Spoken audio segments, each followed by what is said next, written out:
Okay, so today we will start the next topic, that is endocrine system. Endocrine system के बारे में हम discuss करेंगे, ये भी हमारा एक इम्पोर्टेंट टॉपिक है. सो एंडोक्राइन सिस्टम बेसिकली क्या होता है? It is a hormonal system. ठीक है, आपके अंदर जितनी भी ह्यूमंस में जो एक्टिविटीज हो रही हैं, लाइक ग्रोथ है, रिप्रोडक्शन है, मेंटेनेंस ऑफ ग्लूकोज कंसंट्रेशन है, ये सारी जो भी एक्टिविटीज है बेसिकली ये सारी की सारी इनको एक सिस्टम कंट्रोल कर रहा है, and that system is basically endocrine system. ठीक है, एंड एंडोक्राइन सिस्टम जो है वो बेसिकली कैसे जो इसको कंट्रोल करता है, कम्युनिकेट करता है विद इट्स इफेक्टर्स. जो इफेक्टर्स उनके साथ कम्युनिकेट करता है through different chemicals, and then वो उसको क्या करता है, आगे इसको कंट्रोल करता है. ठीक है, वो जो केमिकल्स उनको हम कहते हैं, those are called as hormones. उनको हम क्या कहते हैं? हार्मोन्स. तो हार्मोनल सिस्टम भी बेसिकली हम इसको क्या कहते हैं?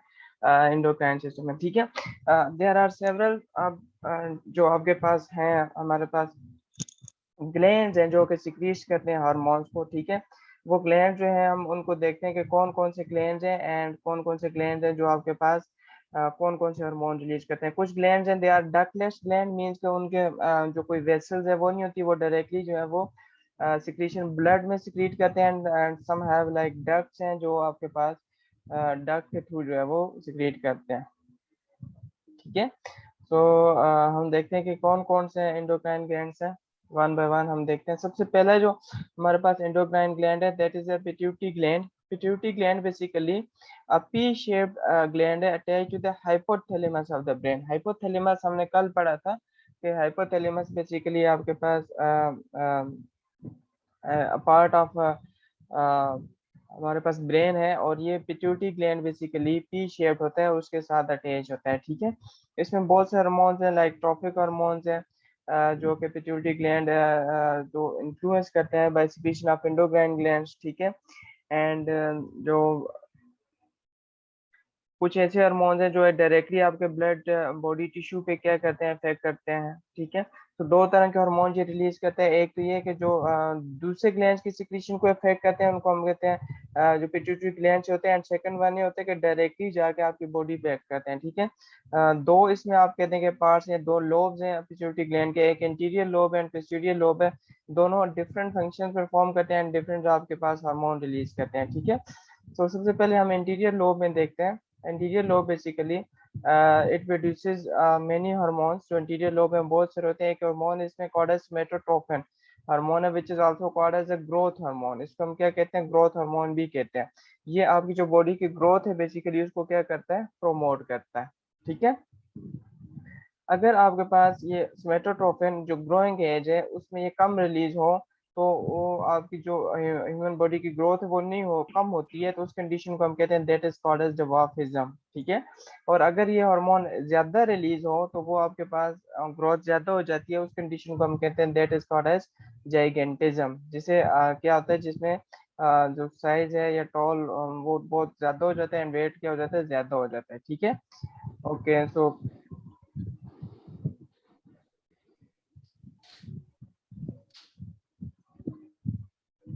ओके, सो समटाइम ऐसा होता है कि ये तो अगर ग्रोइंग एज होती है 15 to 18 ईयर्स तक, 15 ईयर्स तक जो होती है, अगर उस टाइम पे ये रिलीज हो रहा है कम, तो डवार्फिज्म होगा. ज्यादा होगा तो जाइगेंटिज्म होगा. अगर ग्रोइंग एज के बाद रिलीज होता है तो देन आपके पास ओवरऑल बॉडी साइज तो कम ज्यादा नहीं होता, बल्कि जो बॉडी ऑर्गन्स हैं, लाइक आपके पास हैंड्स या जो लेग्स हैं, उनका साइज क्या हो जाता है? ज्यादा हो जाता है. उस कंडीशन को हम कहते हैं that is called as acromegaly. उसमें क्या होता है? उस कंडीशन को हम क्या कहते हैं? acromegaly. So this is the first hormone which is released by anterior lobe of pituitary gland. Another hormone that is released is thyroid stimulating hormone. Thyroid basically gland है जो कि थायराइड ग्लैंड को ये क्या करता है? थायराइड स्टिमुलेटिंग हार्मोन टीएसएच उसको क्या करता है? स्टिमुलेट करता है. एंड उसके अलावा जो बहुत सारे ऐसे कुछ हार्मोन हैं जो रिप्रोडक्टिव ऑर्गन्स को जो है वो हमारे पास इन्फ्लुएंस करते हैं, वो भी इंटीरियर लोब से रिलीज होते हैं. एंड कुछ एड्रिनल ग्लैंड्स हैं उनको कंट्रोल करते हैं, वो भी आपके पास इंटीरियर लोब से सिक्रीट होते हैं. ठीक है, देन आपके पास सेकंड लोब है posterior lobe of the pituitary gland. जिस तरह इंटीरियर लोब भी कुछ हार्मोन रिलीज करते हैं, इसी तरह पोस्टीरियर लोब भी आपके पास क्या करता है? रिलीज करता है कुछ हार्मोन. ठीक है, पोस्टीरियर लोब में आपके पास दो मेन हार्मोन रिलीज होते हैं, and oxytocin and second one is vasopressin. इसे और एंटी डायूरेटिक हार्मोन भी कहते हैं, बिकॉज ये हम आगे देखते हैं कि इसे एंटी डायूरेटिक क्यों कहते हैं। सो ये जो हार्मोन्स हैं ये भी हाइपोथैलेमस से आपके पास प्रोड्यूस होते हैं। सबसे पहले हम वेसोप्रेसिन को देखते हैं। वेसोप्रेसिन बेसिकली क्या होता है कि it helps in the reabsorption of water from nephron. हमने एक चीज पढ़ी थी कि किडनी में जो होता है नेफ्रॉन में, जो लूप ऑफ हेनले है और प्रॉक्सिमल डिस्टल कन्वोल्यूटेड ट्यूब्यूल है, डिस्टल कन्वोल्यूटेड ट्यूब्यूल है, उसमें वाटर की रीअब्जॉर्प्शन होती है। तो वो क्यों होती है? Because of vasopressin. वो वेसोप्रेसिन उसको इंक्रीज करता है एब्जॉर्प्शन को, ठीक है। एंड जब आपके पास क्या होता है कि लो अमाउंट ऑफ वाटर होता है बॉडी में, तो ये वेसोप्रेसिन आपके पास क्या होता है, ज्यादा रिलीज होता है, और अब्जॉर्प्शन क्या होती है, ज्यादा होती है वाटर की, ताकि बॉडी की नीड पूरी की जाए। जब बॉडी में पानी की जो है वो ज्यादा हो जाता है, तो वेसोप्रेसिन जो है वो कम रिलीज होता है और रीअब्जॉर्प्शन कम होती है, ताकि जो इंटरनली बॉडी का जो वाटर क्वांटिटी है वो क्या हो जाए, मेंटेन की जाए, ठीक है। अगर ये आपके पास सिक्रीट नहीं करता इस हार्मोन को, तो जो रिक्वायर्ड अमाउंट में कि हमारे पास क्या होता है, सिक्रीट नहीं करता पिट्यूटरी ग्लैंड, तो वाटर रिअब्जॉर्प्शन जो होती है वो हमारे पास कम होती है और लॉस क्या हो जाता है, एक्सेस हो जाता है। एंड उस कंडीशन को हम कहते हैं डायबिटीज इंस्पाइडस, ठीक है। फॉर एग्जांपल अगर आपकी बॉडी को चाहिए वाटर, तो ये अगर पिट्यूटरी ग्लैंड उस इनफ अमाउंट में रिलीज नहीं कर रहा, तो उसमें क्या होगा कि वो कंडीशन हमारे पास क्या होगी, डायबिटीज इंस्पाइडस या डिहाइड्रेशन भी जिसमें हो जाएगी, ठीक है। सेकेंड हार्मोन जो है दैट इज ऑक्सीटोसिन। ये हार्मोन भी है वो आपके पास जो इसे अब एंटी डायूरेटिक इसलिए कहते हैं बिकॉज ये यूरिटिक अगेन जो है वो आपके पास वाटर से रिलेटेड है, इसलिए ये यूरिटिक यूरिन से ये भी, इसलिए इसका नाम जो है एंटी डायूरेटिक रखा है, ठीक है। सेकंड जो है आपके पास ऑक्सीटोसिन है हार्मोन। ऑक्सीटोसिन जो है it stimulate the contraction of uterus wall in the mother of child birth. कि ड्यूरिंग चाइल्ड बर्थ जो यूट्रस वॉल की कंट्रैक्शन होती है वो कौन बेसिकली इसको स्टिमुलेट करता है, ऑक्सीटोसिन करता है। एंड इसके अलावा जो है वो ब्रेस्ट मिल्क की एजेक्शन में भी ये हार्मोन जो है वो रिलीज इम्पोर्टेंट होता है, ठीक है। तो दीज टू आपके पास लोब्स हैं, posterior lobe and interior lobe है, जिनको पिट्यूटरी ग्लैंड है ये हार्मोन रिलीज करते हैं। इंटीरियर लोब जो है सोमेटोट्रोपिन एंड सेकंड वन जो है वो टीएसएच। इसके अलावा ये हार्मोन रिलीज करते हैं। पोस्टीरियर लोब जो है वो वेसोप्रेसिन एंड ऑक्सीटोसिन आपके पास हार्मोन रिलीज करते हैं, ठीक है। Second gland है that is thyroid gland. Thyroid gland basically it is the largest gland in our body, ठीक है। और ये प्रेजेंट कहाँ पे होता है, नेक रीजन में, जो लेरिंग्स होता है वॉइस बॉक्स है बिल्कुल उसके बिलो पे प्रेजेंट होता है। And it produce hormone called as thyroxine, ठीक है। ये आयोडीन बेसिकली आपके पास रिक्वायर्ड होता है for the production of this hormone. And अगर आपकी डाइट में आयोडीन नहीं है, आयोडीन कम है, तो ये क्या होगा, जो थायरोक्सिन हार्मोन है ये स्ट्रल हो जाएगा। उस कंडीशन को हम कहेंगे that is condition is called as goitre. उस कंडीशन को हम क्या कहेंगे, ग्वाइटर। तो इसीलिए आयोडीन जो है वो बेसिकली आपके पास इंपॉर्टेंट होता है for the proper function of thyroid gland, ठीक है। थायराइड ग्लैंड कौन सा हार्मोन रिलीज करता है? हमने कहा थायरोक्सिन जो है वो करता है। थायरोक्सिन बेसिकली क्या करता है, it increase the break down of food. जो आप फूड जो है वो आपके पास ले रहे हैं उसकी ब्रेक डाउन में क्या करता है, हेल्प करता है थायरोक्सिन, ठीक है। एंड थायरोक्सिन कैसे रिलीज होगा, with the proper function of thyroid gland, और वो कैसे होगा, आयोडीन से, ठीक है। और इसके अलावा जो है वो ग्रोथ ऑफ द बॉडी में ये हेल्प मेंटेन हेल्प करता है, क्यों, फूड अगर सही ऑक्सीडाइज होगा, ब्रेक डाउन होगा, तो आपकी ग्रोथ ठीक होगी, ठीक है। हाइपोथायराइडिज्म जो है वो जब थायरोक्सिन कम रिलीज होगा तो उस कंडीशन को कहेंगे हाइपोथायराइडिज्म।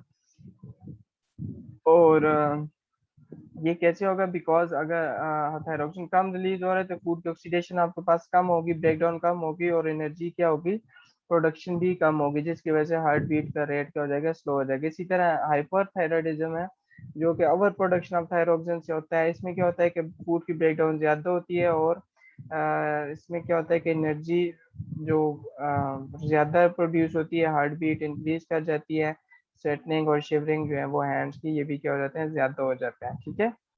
तो this is the first hormone जो आपके पास रिलीज होता है, थायरोक्सिन। एंड सेकंड हार्मोन जो थायराइड ग्लैंड प्रोड्यूस करता है दैट इज कैल्सिटोनिन। कैल्सिटोनिन जो है बेसिकली इसका फंक्शन क्या होता है कि it decrease the level of calcium ions in blood, and ये प्रोमोट करता है कि कैल्शियम आयन अब्सॉर्ब हो इनटू बोन्स, ठीक है, मीन्स कि ये बोन्स में कैल्शियम आयन को अब्जॉर्ब करने में हेल्प करता है, और ब्लड में कैल्शियम आयन बेसिकली उसको लो करने में भी क्या करते हैं, हेल्प करता है। ठीक है, so these two hormones are release by the thyroid gland. इसके बाद नेक्स्ट हार्मोन है that is parathyroid gland. Parathyroid gland basically these are the 4 gland जो कि posterior side of thyroid gland के बिल्कुल बेक पे हमारे पास प्रेजेंट होते हैं, और इनका क्या है कि they produce hormone called as parathormone. ये हमारे पास प्रोड्यूस करते हैं। एंड इसके अलावा जो है it increases the level of calcium ions in blood. यहाँ पे याद रखना आपने, जो कैल्सिटोनिन है ये बोन्स में कैल्शियम की एब्जॉर्प्शन में हेल्प करते हैं, जबकि जो पैराथायराइड है ये ब्लड में कैल्शियम आयंस की एब्जॉर्प्शन में हेल्प करते हैं। ठीक है, तो ये दोनों ऑपोजिटली फंक्शन कर रहे होते हैं। इसलिए क्योंकि ब्लड में भी कैल्शियम चाहिए होता है और बोन में भी कैल्शियम चाहिए होता है। ठीक है, तो ये दोनों जो है वो साइड बाय साइड काम कर रहे होते हैं। जब इंक्रीज प्रोडक्शन ऑफ पैराथार्मोन की, तो क्या होता है कि जो नॉर्मल कैल्शियम सॉल्ट्स हैं वो अब्जॉर्ब होते हैं from bones to into blood, और ब्लड में क्या हो जाता है, कैल्शियम ज्यादा हो जाता है और बोन्स में कम हो जाता है, जिसकी वजह से बोन्स जो है वो ब्रिटल हो जाती हैं। ब्रिटल मीन के वो ऐसे सख्त हो जाती हैं और वीक हो जाती हैं। ठीक है, तो ये इसके अलावा जो है वो ब्लड में कैल्शियम अगर ये पैराथर्मोन कम रिलीज होगा तो ब्लड में कैल्शियम कम होगा, जिसकी वजह से ब्लड कैल्शियम लेवल फॉल कर जाएगा, और इससे क्या होगा, डिफरेंट कंडीशन लाइक टेटनी है which affect the functioning of muscles. ये हमारे पास ये भी कंडीशन है। आपके मसल को कैल्शियम आयन चाहिए होता है, तो वो अगर नहीं मिलेगा थ्रू ब्लड, तो टेटनी जो इचिंग, एकदम से ट्विचिंग हो जाती है, आपके मसल पुल हो जाते हैं, तो वो किस वजह से होगा, कैल्शियम कम होने की वजह से, and that is because of the deficiency of production of parathormone. ठीक है, तो this is the thermal hormone. इसके अलावा फोर्थ हार्मोन है adrenal glands. Adrenal gland basically ये 2 एड्रिनल ग्लैंड है जो किडनी के साइड साइड जो है वो सिचुएट होते हैं। एंड ईच एड्रिनल ग्लैंड जो है इट कंसिस्ट ऑफ 2 पार्ट्स। जो आउटर पार्ट है कॉर्टेक्स होता है, और इनर पार्ट जो हमारे पास क्या होता है, मेडोला होता है। ठीक है, ये हमने कल भी कहा था, एड्रिनल जहाँ पे आ गया it is related to the kidney. ठीक है, तो ये किडनी से रिलेटेड होते हैं। एड्रिनल जो मेडुला है ये हार्मोन रिलीज करता है that is called as epinephrine and और एड्रिनलिन। ठीक है, ये 2 हार्मोन्स हैं जिसको जिसको कहते हैं स्ट्रेस हार्मोन भी कहते हैं। ठीक है, अब ये करते क्या है कि हमारी बॉडी को प्रिपेयर करते हैं to deal with the emergency conditions. ठीक है, सो इसीलिए इनको हम इमरजेंसी हार्मोन भी नाम इसको कहते हैं। ठीक है, ये एड्रिनल मेडुला से ये हमारे पास सिक्रीट होते हैं। सेकंड है एड्रिनल कॉर्टेक्स। ये हार्मोन रिलीज करता है another hormone called as corticosteroids. इसका फंक्शन ये होता है कि ये water and salt balance maintain करता है इन अवर बॉडी। ठीक है, सो ये किडनी से रिलेटेड है, तो इसलिए ये वाटर और बैलेंस सॉल्ट जो है वो बैलेंस करेगा एड्रिनल ग्लैंड। उसके बाद नेक्स्ट हार्मोन है that is pancreas. Pancreas basically इसके 2 फंक्शंस होते हैं। जो इसका मेजर पार्ट होता है दैट इज डक्टेड, मींस कि इसमें डक्ट होती है कि वो वेसल के थ्रू रिलीज होते हैं, उसको हम कहते हैं दैट इज एक्सोक्राइन ग्लैंड। और जो कुछ पार्ट है वो आपके पास जो डक्टलेस होता है जिनको हम कहते हैं एंडोक्राइन ग्लैंड। ठीक है, तो जो डक्टेड पार्ट है जो एक्सोक्राइन है वो हमारे पास क्या होगा, वो digestive enzymes through a duct release करेगा इनटू स्मॉल इंटेस्टाइन। ठीक है, ओके, सो जो अब फंक्शन क्या है पेनक्रियाज का, कि जो हमारे पास पोर्शन है एंडोक्राइन सेल्स इसमें होते हैं जिनको हम कहते हैं आइलेट्स ऑफ लैंगरहॉर्न्स। ये islets of Langerhans basically they are related to the insulin and glucagon. Basically ये 2 आपके पास हार्मोन्स हैं जो कि आपके ब्लड ग्लूकोज लेवल से लिंक्ड है। ग्लूकागोन बेसिकली क्या करता है, it influence the liver to release glucose in blood. ठीक है, जो आपके पास जो ग्लूकागोन जो ग्लाइकोजन स्टोर होती है आपकी बॉडी में, तो ये ग्लूकागोन क्या करता है कि लीवर को इन्फ्लुएंस करता है कि वो ब्लड में ग्लूकोज को सिक्रीट करे। जब आपके ब्लड में ग्लूकोज की कंसंट्रेशन क्या हो जाएगी, कम हो जाएगी। ठीक है, तो ये आपके ब्लड में ग्लूकोज क्या हो जाएगा, रिलीज हो जाएगा। सेकंड है इंसुलिन। इंसुलिन का फंक्शन क्या होता है कि इट इन्फ्लुएंस द लिवर के वो to take extra glucose from the blood. ठीक है, ग्लूकोकॉन तब रिलीज होगा जब ब्लड में ग्लूकोज की कंसंट्रेशन कम होगी। इंसुलिन तब होगा जब ब्लड में ग्लूकोज की कंसंट्रेशन क्या होगी, ज्यादा होगी। ठीक है, तो उसको कम करने के लिए हमारे पास क्या होगा, इंसुलिन होगा। ठीक है, अगर एक पर्सन जो है वो उसका पेंक्रियाज है वो सही नॉर्मल फंक्शन में इंसुलिन नहीं रिलीज करता, तो ब्लड में ग्लूकोज की कंसंट्रेशन डेफिनेटली हाई हो जाएगी, और उस कंडीशन को हम कहेंगे that is called as diabetes mellitus, जिसको डायबिटीज भी कहते हैं। ठीक है, उसमें यह होता है कि जो बॉडी लॉस होता है वो वेट होता है वो लॉस हो जाता है, मसल वीक हो जाते हैं और टायर्डनेस हो जाती है। ठीक है, और इसके अलावा जो है वो इस कंडीशन को कैसे कंट्रोल किया जाता है, थ्रू इंसुलिन एडमिनिस्ट्रेशन, जो कि आप आजकल जो है वो डायबिटीज पेशेंट्स को इंसुलिन दी जा रही है। ठीक है, इससे पहले जो इंसुलिन थी वो आपके पास एनिमल से एक्सट्रैक्ट की जा रही थी, लेकिन अब जेनेटिक इंजीनियरिंग के थ्रू बैक्टीरिया से बेसिकली इंसुलिन जो है वो इंजीनियर किया बनाई जा रही है। ठीक है, तो दिस इज आप कहते हैं कि चार्ट गिवन है कि अगर ब्लड ग्लूकोज फास्टिंग आप जो खा मतलब कि कुछ खाए पिए बगैर रोजा रखे 8-10 घंटे के बाद अगर ब्लड ग्लूकोज लेवल ये होना चाहिए, तो वो आपके पास अगर 70 to 99 ग्राम पर मिलीग्राम पर 100 ml है तो वो नॉर्मल होगा। अगर 100 to 120 ग्राम 125 है तो वो प्री डायबिटिक होगा, मीन्स वो डायबिटीज की तरफ जा रहा है। एंड 126 ग्राम अगर ये उससे ज्यादा हो, मिलीग्राम ये उससे ज्यादा होता है, तो उसको हम कहेंगे now that is diabetes patient. ठीक है, ये रोजा रखने के बाद। अगर आप खाना खा रहे हैं तो उसके बाद 2 घंटे के बाद ये होगा कि लेस देन 140 होगा तो वो नॉर्मल होगा, फ्रॉम 140 to 200 होगा तो वो प्री डायबिटिक होगा, और ओवर 200 होगा तो उसे हम क्या कहेंगे, डायबिटिक होंगे। ठीक है, तो ये जो आपके पास एक टेबल्स गिवन है। उसके बाद आपके पास एक और हार्मोन है जो गुनेड्स है। गुनेड्स बेसिकली टेस्टिस एंड ओवरीज, जो कि male and female reproductive parts आपके पास है। एंड गुनेड्स इनको हम कहते हैं। ठीक है, जो एक गेमेट्स प्रोड्यूस करते हैं आपके पास, एक सेल्स प्रोड्यूस करते हैं। इसके अलावा ये हार्मोन्स भी रिलीज करते हैं जिनको सेक्स हार्मोन्स कहते हैं। ठीक है, जो टेस्टिस हैं बेसिकली मेल रिप्रोडक्टिव ऑर्गन है, वो हमारे पास क्या करते हैं,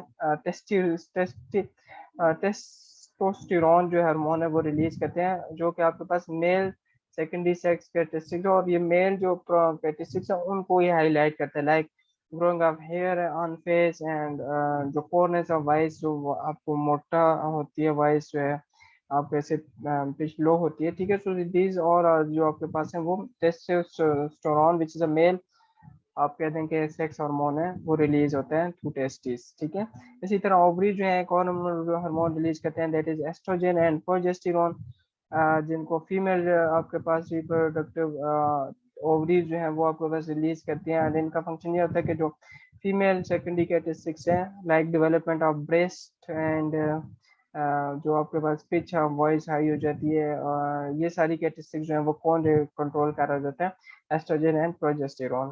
तो which is a male sex hormone, female sex hormone. ठीक है, तो ये हमारे पास एंडोक्राइन सिस्टम है जिसमें आपके पास डिफरेंट ग्लैंड रिलीज हो रहे हैं।